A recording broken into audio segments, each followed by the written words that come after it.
Olá, tudo bem? Eu sou Tânia Cunha do canal 50 Mais, 100% Capaz, um canal feito para você que já passou dos 50, tem um pequeno negócio de produtos e serviços recorrentes e continua no jogo ainda. Antes, uns recadinhos, eventualmente pode ser que a gente ouça aí barulho de pets, carros, crianças, buzinas e estarei aqui com a minha cola. Bom, no vídeo de hoje nós vamos, como diz aí, como se tornar um empreendedor ou uma empreendedora artilheira ou artilheiro da venda recorrente. E sei que vocês estão curiosos para eu ver como é que a gente vai falar dessa relação. E vamos começar perguntando: será que a venda recorrente tem alguma similaridade com o futebol? Apesar do futebol ser uma presença marcante aqui no nosso país, que dá essa sensação que nasceu por aqui, mas na verdade ele nasceu na Inglaterra, em Liverpool, e foi criado por um executivo, aliás, um engenheiro chamado Alexander Brondi, há 130 anos atrás. Eu não sou nenhuma Marta aqui da seleção brasileira feminina que entende muito de futebol, mas a gente já viveu em algum momento essa ansiedade, esse nervoso que dá, às vezes numa decisão, numa partida, numa Copa, onde acontece muita coisa, às vezes o adversário faz uma falta bruta no jogador do nosso time, dá um desfalque, já dá uma preocupação. E na hora dos pênaltis? Nossa, daí é um sufoco sem fim. Então, de alguma maneira, a gente já viveu situações como essa. E quase todas as funções dos profissionais da bola são encontradas na venda, né? Ou na gestão, ou nos profissionais de vendas. A gente que tem que conquistar clientes, manter clientes, prospectar, enfim, são muitos desafios em um único negócio. Então, vamos ver onde é que começam essas semelhanças, onde é que elas se tornam, na verdade, mais evidentes. Vamos começar então na primeira, que é a contratação. Né? Então, no esporte, no futebol, existem os olheiros, né? É aquela pessoa, aquele profissional que vai lá nas categorias de base, onde os meninos e meninas estão começando no esporte e vão identificar aqueles jogadores com potencial para formá-los lá no seu clube. Também assistem jogos de outros times, enfim, para tentar comprar aqueles que se destacam pelo mundo afora, inclusive, não só no nosso país.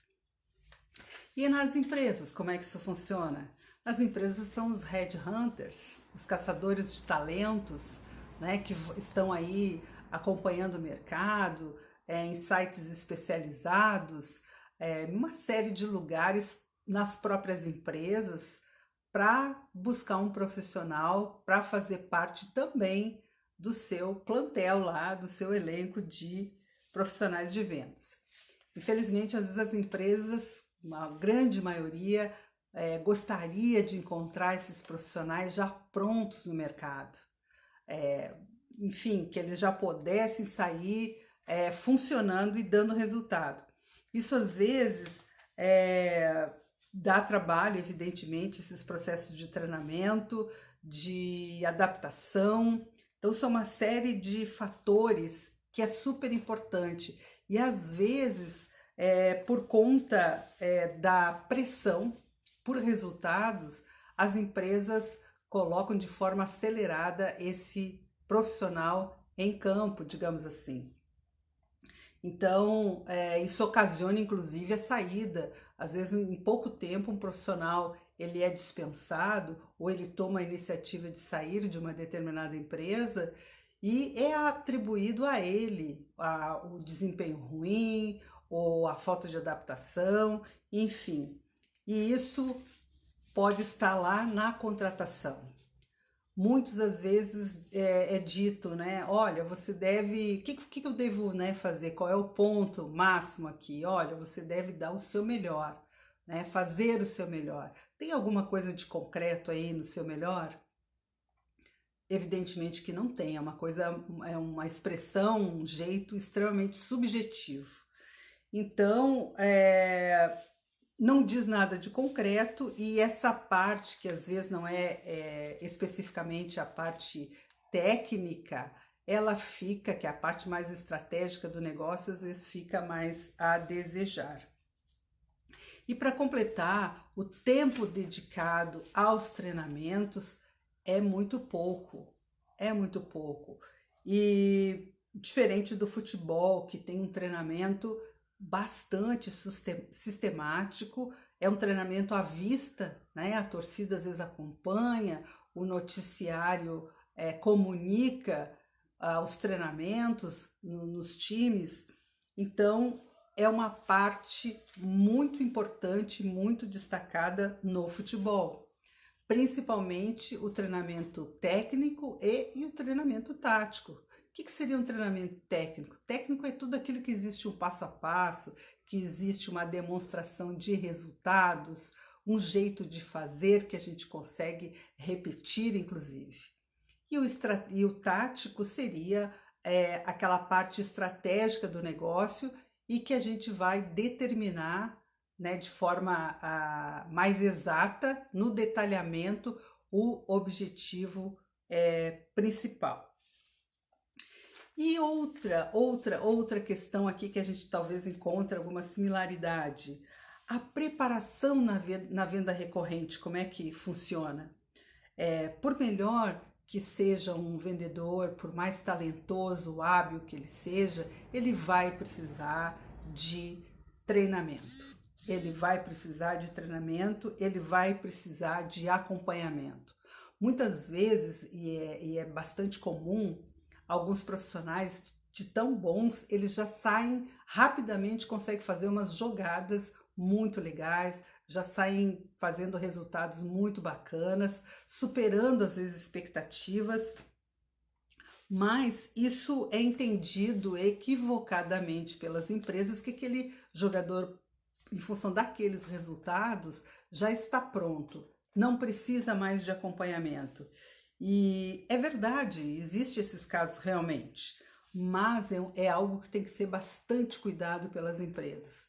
Senão, em algum momento, esse jogador, com esses fatores tão positivos, começa a criar uma empresa que é sua dentro desse seu negócio, com as suas regras, o seu jeito de negociar, o seu jeito de fazer.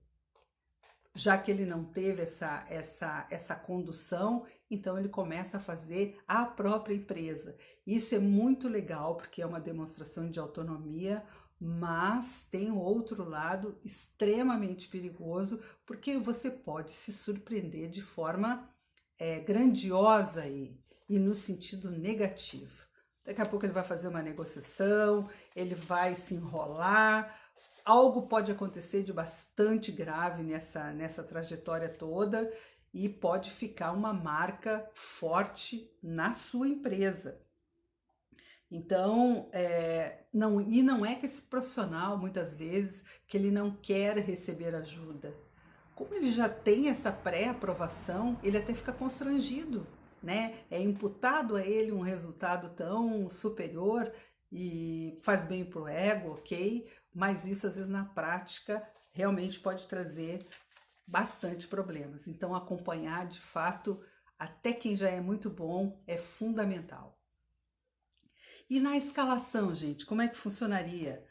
Para ser escalado para um jogo, vamos dizer, um jogador ele precisa ter informações do jogo, informações do adversário, e ele vai precisar ter mais informações ainda, digamos, aonde ele vai jogar, o clima, a altitude, como é que é esse time, se os jogadores são mais brutos, são os cavadores de faltas, né? Como é que é a alimentação, o fuso horário, tudo isso vai influir no resultado, né? Se o time é muito bom, está fazendo uma bela de uma campanha, faz tempo que não perde para ninguém, todos esses fatores são importantes para o jogador de futebol.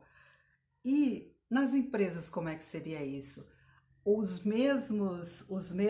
As mesmas adversidades, elas têm nome: concorrência, preço alto, preço baixo, escassez, falta de produto, falta de matéria-prima, mudança de cenário naquele mercado repentinamente, produtos similares com a mesma função. Então, o importante que cada vendedor da venda recorrente tenha esses pontos exaustivamente trabalhados para que ele tenha argumentos, ele tenha como tratar as objeções baseado nessas informações e aí prover um grande resultado. E para fazer parte de um elenco no futebol, o jogador normalmente ele vai disputar a posição com outro colega de time, enfim, e mesmo ainda não conhecendo muita coisa, ele vai ter que demonstrar naquele momento do que ele é capaz, a partir do momento que ele for treinado, que ele for orientado, mas ele vai ter que demonstrar um determinado nível, um determinado grau para poder começar a ser olhado, né, para o próximo evento, para o próximo jogo. E nas empresas, como é que funciona? Ainda, e aí, de novo, reflete um pouco na questão anterior, de vir um profissional bacana, que já saia fazendo um bom resultado, mas ainda assim ele está vindo de um outro time. Ele vai precisar de uma aculturação daquele lugar, conhecer os serviços, as fragilidades daquele negócio. Todo negócio tem uma, pequena ou grande, mas tem. E isso tem que ser um acompanhamento que não pode ser só um discurso do dia a dia. Ele tem que realmente conhecer esses detalhes todos, conhecer os diferenciais competitivos para que ele tenha mais embasamento para poder fazer frente às demandas que surgirem nos atendimentos com os clientes. E o que seria um diferencial competitivo? É tudo aquilo que a sua empresa tem de forma destacada, de forma superior, e o concorrente não tem ou não consegue copiar você. Então, isso são os atributos da sua empresa. E entrar em campo, então, como é que funciona para o jogador? Para o jogador é a consagração entrar em campo. É a oportunidade dele demonstrar ali o futebol dele, tudo aquilo que ele, em tese, disse que poderia fazer. Então, entrando em campo, a torcida, os técnicos, os colegas, espera-se que ele vá lá e cumpra a sua função. Digamos que ele seja um meio-campo, né? Uma posição do meio-campo. Então, todos esperam que ele vá lá, esteja lá entre a defesa e o ataque para fazer jogadas ofensivas e colaborar aí com o êxito, né, com o objetivo do seu time, que é fazer um gol. Então, esse é o passaporte do jogador para ele permanecer naquele time, ou seja, apresentar resultados, independentes daquelas adversidades faladas lá anteriormente, que espera-se que tenham sido tratadas. Caso ele não entregue esse resultado, ele corre o risco de ficar no banco, daqui a pouco ser vendido, às vezes vai ser vendido para um time de menos projeção, e ele pode até cair lá num time de segunda divisão, menos oportunidades, menor salário, menor visibilidade. E se bobear, daqui a pouco ele vai parar lá na várzea, que seria o futebol amador. E o jogador no campo de batalha, como é que seria, né? Cada negócio tem lá as suas particularidades, por isso é tão importante, independente daquele profissional, da forma como ele se apresenta, é importante trabalhar e passar essas informações e demonstrar todo esse funcionamento, para que a gente evite frustrações. Embora tenha muitas empresas aí no mercado que fazem um trabalho incrível nessa entrada do profissional no negócio. Mas a gente reconhece que a pressão que induz essa precocidade da entrada em campo, ela é muito forte porque as empresas estão, e sempre estiveram, agora talvez um pouco mais, enxutas, usando o time de forma intensa o tempo inteiro. Então, daqui a pouco a questão do treinamento fica para depois, né? A venda recorrente precisa utilizar com muita habilidade seus recursos físicos, materiais, precisa fazer chover com aquilo que tem, né? E não pode desperdiçar jogadas importantes. Então, a preparação começa a ser um fator determinante. Invista um pouco mais de tempo. Aparentemente parece que você está perdendo tempo, mas não é. É como uma casa, né? Você precisa fazer a fundação. Não tem como você criar uma casa em cima do nada, né? Então tem que esperar, às vezes, o cimento secar, as estruturas, enfim, não sou construtora, mas assim a gente imagina que não é num dia que você levanta tudo e tudo fica de pé sem correr risco de cair.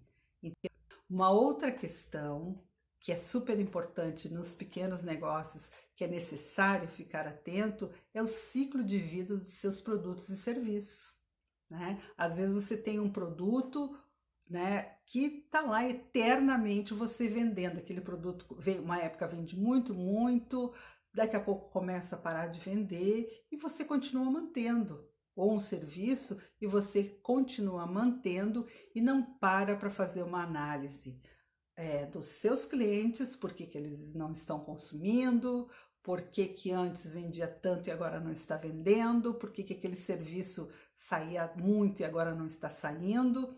E não dá para colocar tudo na conta da crise. Tem que parar e olhar. Por que você deve estar atento, ficar atento à questão de ciclo de vida dos produtos? Porque às vezes o consumidor é atraído por uma inovação, uma decretação aí de um produto ou serviço que ficou obsoleto, uma inovação, uma mudança de comportamento, né? As pessoas agora querem algo sustentável, algo que não reflita no meio ambiente, enfim, algo mais simplificado, mais prático. Tudo tem uma razão de ser. Então é bom ficar atento. A gente, por exemplo, há anos atrás nós não tínhamos filas imensas nos bancos. Hoje em dia as filas nos bancos desapareceram, exceto, claro, esse momento pontual de pandemia por uma outra questão. Boleto, tinha uma época que boleto era pago só em determinado banco. Hoje o boleto, além de pagar de diversas formas, qualquer banco aceita todo tipo de boleto, ainda que não seja o seu. Antigamente, talvez muito antigamente, era somente o táxi. Hoje tem outras formas de condução, como os aplicativos. Os estudos, a forma de estudar, antes era só presencial, hoje é EAD, que é uma coisa que se difundiu de forma potente. O fax, tem gente que nem sabe o que é isso, o fax para passar a cópia de um documento para outro lugar, e hoje tudo é digitalizado, a gente consegue fazer uma assinatura digitalizada. Então, essas substituições, elas não são única e exclusivamente por causa da concorrência. O meu cliente não está comprando mais tal item ou não está usando mais determinado serviço porque foi para a concorrência. Às vezes o fator é outro, nem a concorrência está com o consumo daquele produto ou daquele serviço. E hoje em dia chamar a atenção de um cliente, meu Deus, existem técnicas inúmeras. E já não é uma missão impossível chamar a atenção de um cliente como acontecia há muito tempo atrás. Tem um cara chamado Hopkins, que ele deu início à publicidade, que lá na época, na década passada, entre vários fatores, ele tinha uma habilidade técnica de convencimento para os clientes muito grande. Ele tinha um cliente que era da cervejaria Schlitz, né? Uma cervejaria com este nome, convenceu os consumidores a consumir em massa essa cerveja na época, e o argumento que ele usou era que a limpeza das garrafas eram feitas com vapor vivo. Não cabe aqui tecnicamente saber o que é vapor vivo, mas isso elevava a potência de asepsia de forma fantástica, impedindo aí, não tinha risco de micro-organismos, bactérias, enfim. Então, por conta deste valor, foi assim que o consumidor entendeu, essa proteção fez com que a cerveja fosse consumida de forma massiva. Então, e os concorrentes? Os concorrentes tinham o mesmo processo de limpeza das garrafas, porém, os clientes deles e a forma como eles comunicavam isso passava despercebido por todos.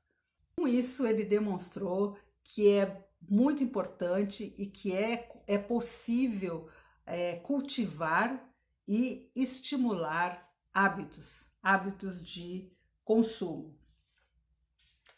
Outra questão também que nos leva voltando aqui, né, nos leva para a referência do futebol. Aprender com os passes errados.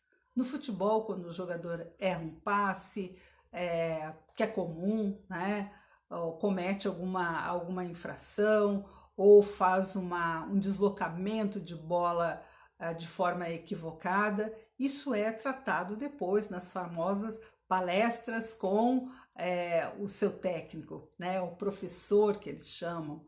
Então, é impossível acertar o tempo inteiro, mas esse tratamento depois dos acontecimentos, que é o antes, o durante, o depois, é isso que faz a diferença para o próximo jogo, para a próxima jogada. Então, a gente não pode subestimar, e aí voltando para vendas, a questão do negócio, dos mercados, as percepções dos clientes.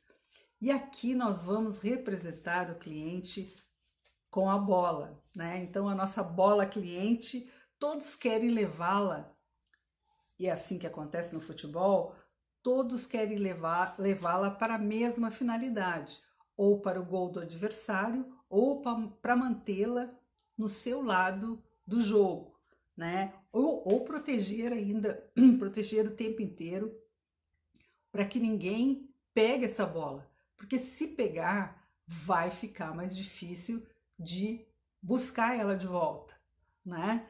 Então, dá muito trabalho e para poder reverter, e às vezes pode não dar tempo, pode ser dado lá o apito final, a bola vai ficar com o concorrente, então gol lá, o final de jogo, o adversário ganha, fica com a bola, fica com o prêmio, fica com o elogio e reconhecimento dos técnicos, da torcida. E na vida, na venda, é a mesma coisa. Se a gente perde um cliente, para conseguir ele de volta, principalmente na venda recorrente, não é muito fácil. Então, você vai ter que fazer um trabalho muito grande, e a gente tem como evitar, não 100%, porque, enfim, né, em algum momento, por mais que você faça um excelente trabalho, pode acontecer, mas eu diria que, digamos que 90% do tempo, você pode fazer um trabalho antecipado para que a sua bola cliente não vá para o adversário. Um outro fator importante aqui que vale a pena ressaltar seriam as faltas desonestas. No futebol isso acontece, um carrinho por trás, uma falta bruta que pode às vezes até inviabilizar a vida profissional daquele atleta, né? Tamanha às vezes a gravidade do que acontece, ou deixar ele de fora muito tempo, o que ocasiona uma dificuldade para o retorno, em função de adaptação e uma série de outras questões. E se você faz isso, né, ou é melhor no esporte se acontece isso, o jogador vai tomar um cartão vermelho, vai ser expulso, vai levar a vaia da torcida, né, vai ser rejeitado pela torcida, o jogo vai parar, vai prejudicar o time, porque vai ter lá os acréscimos. Então, só coisas que não são legais. Isso acontece quando, e aí trazendo para a questão da venda, quando o jogador vendedor não se prepara com conhecimento, com abordagens, com conhecimento prévio sobre aquele cliente, sobre a necessidade que ele tem. Às vezes ele vende gato por lebre, vende um produto dizendo que tem uma funcionalidade, cria uma expectativa e não acontece, são promessas que não vão acabar acontecendo, tenta vender na marra, que é uma coisa hoje bastante perceptível, às vezes vende algo desnecessário. Então são coisas que, assim como o futebol, haverá consequências. Haverá consequências. E isso tem um efeito que a gente chama de efeito bumerangue. Quem vai virar o seu adversário é o cliente, porque ele não vai querer mais comprar de você e também, muitas vezes, não vai querer mais comprar daquela empresa, né? Ainda que você como dono de um pequeno negócio, justifique que foi aquele profissional que fez. Mas não adianta, o cliente ele vai entender que esse comportamento é seu também.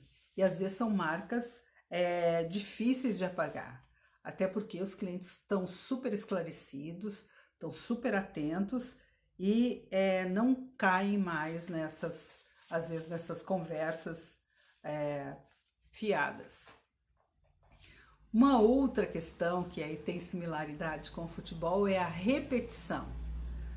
E você, dono de pequenas empresas, né, 50 a mais, não deve ficar cheio de mimimi, porque tem que repetir, porque tem que treinar.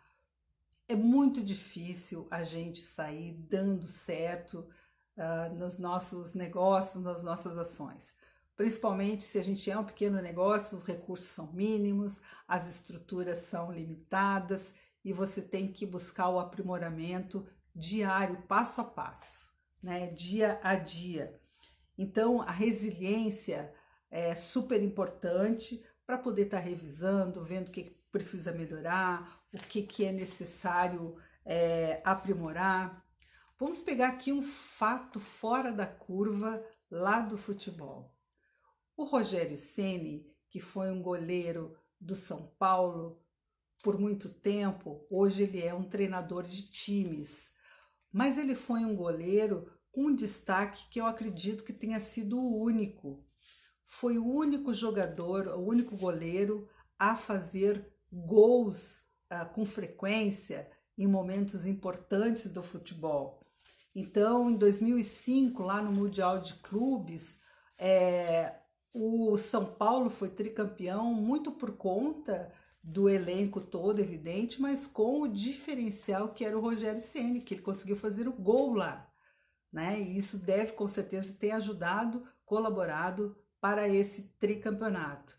Então eu sempre digo que o outro time tem, né, 11 jogadores e o São Paulo na época tinha 12, né? Porque o Rogério Ceni tinha essa habilidade, e ainda que não fosse a função dele principal, porque ele era um goleiro, né? Treinava e trabalhava para isso, mas ele também treinava para fazer chutes, para contribuir dessa forma.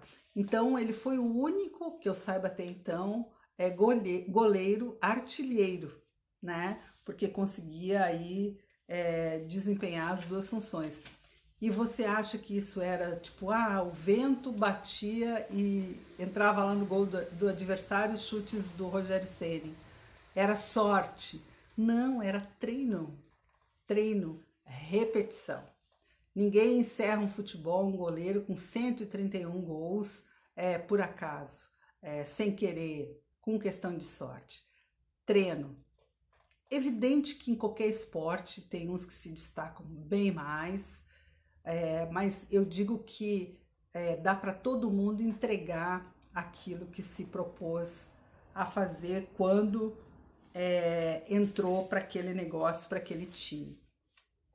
Então, esse é um fato que eu digo que inspira, né?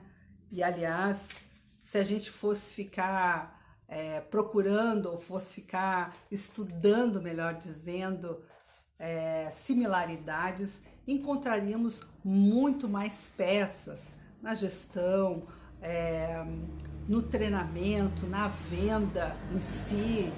Em vários momentos a gente encontraria comportamentos bastante semelhantes com o futebol. A única coisa que eu particularmente acho que é um pouco distante, né? Um pouco distante, em alguns casos, não em todos, é a questão do treinamento. Na medida em que as empresas às vezes passam de forma superficial, o futebol treina exaustivamente. O resultado é algo decorrente muitas vezes, né, desse treinamento. Então, às vezes até a torcida questiona: nossa, aquele jogador ganha uma grana violenta, foi para balada e não foi treinar. Então, treinar para a torcida, um jogador que treina, ele já tem um carinho da torcida, porque é uma demonstração de comprometimento realmente com aquele time. Então, para você, empresa, existem muitas maneiras de personalizar o seu treinamento, né? De tornar ele mais agradável, de tornar ele até mais divertido. Normalmente os profissionais às vezes reclamam: nossa, treinamento de novo, meu Deus, tem que ficar tanto tempo, nossa, essa parte é muito chata. Não... Então, é preciso entender que às vezes a gente precisa tratar de conteúdos densos, né, um pouco mais longos, e evidentemente tentar simplificar aquilo que for simplificável, né? É possível, às vezes, acho que o treinamento ele não precisa ser uma tortura. Ele precisa primeiramente estar revestido de pilares dos treinamentos para ele poder no final resultar naquilo que se pretende, e estar revestido dos objetivos daquela empresa, daquela organização, para serem mais digeríveis por essas equipes, ou por esses profissionais, ou por você mesmo, né?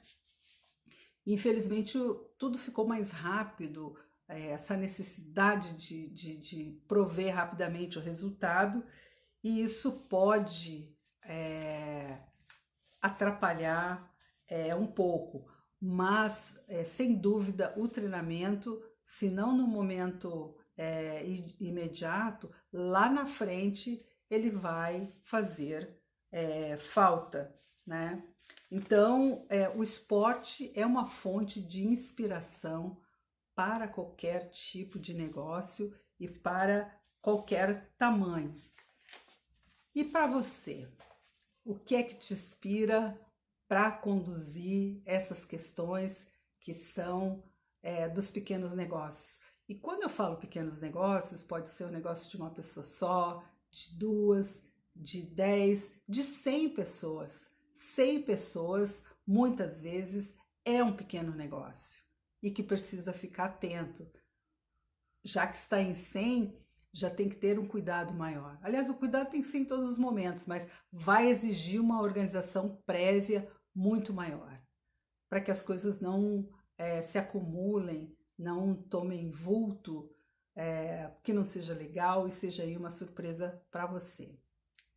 Então, se fez sentido, coloca aqui o seu comentário, deixa a sua opinião, deixa seu like, ativa o sininho. Tem aí o e-mail do canal, que é contato@50mais-100%-capaz.com.br. E aí você pode mandar lá a sua pergunta mais pontual. Então foi um prazer, Muito obrigada e a gente se vê na próxima decisão.